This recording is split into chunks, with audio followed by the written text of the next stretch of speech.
Փաշինյանը քարոզարշավում ակնհայտ սադրում է քաղաքացիներին, երեք թեկնածուներին էլ, այդ թվում եւ առաջին հերթին ձեր հասցեին սպառնալիքներ հնչեցնում, ինչպես կարձագանքեք սրան։ Պիտի արձագանքեմ, ես կարեկցանքի կարիք ունի պացիենտը, այսա կարող եմ ասել, հետև այն կեցվածքը, որը ինքը ցույց է տալիս, հոգեկան հոգեվարքի դրսևորում է, թե պատճառները ինչ են, չգիտեմ, երևի պետք է հոգեբուժներից հարցնել։ Ձեր կարծիքով քարոզարշավը արդյոք դուրս չի գալիս արդեն օրենքի շրջանակներից եւ արդյոք այս հռետորաբանությամբ միջև ուր կարող է հասնել իրավիճակը, որովհետեւ մենք տեսնում ենք, որ Փաշինյանը բացահայտ, ասում է այո, ես սպառնում եմ, իսկ իրավապահները, այսպես ասենք, չեն նկատում կամ չնկատելու են տալիս։ Ես պատկերացնում եմ որևէ ընդդիմադիր նման սպառնալիքներով հանդես գալ։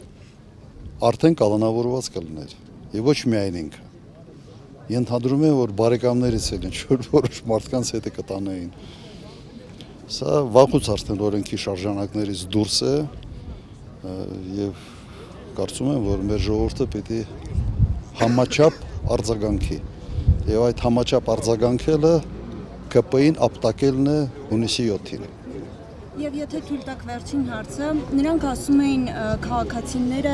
գերագույն արժեք են, բայց հիմա Փաշինյանը քաղաքացիներից մեկին ասում է, ինչու ես ողջ մնացել, ինչու չես զոհվել պատերազմում։ Նրա թիմակիցներից մեկն էլ, օրինակ Պապիկյանը, ասում է քաղաքացիներին տրորելով կանցնեն, այսպիսի սպառնալիք է ասում։ Ինքը մեկ քաղաքացու չի ասել դա, ինքը ասել է ըստ էության 150,000 արցախցիներին։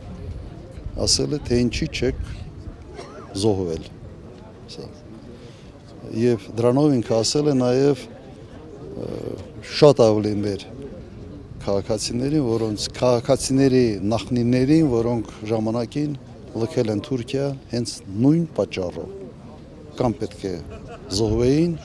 կամ պետք է փոխեին հավատը, կրոնը պետք է թուրքանային։ Բոլոր այդ մարդկանց ուղղակի վիրավորել են։ Եվ կրկանեմ, սրա ապտակը պետք է լինի եւ պատասխանը պետք է լինի հունիսի 7-ին։ Պարոն նախագահ, ես եւս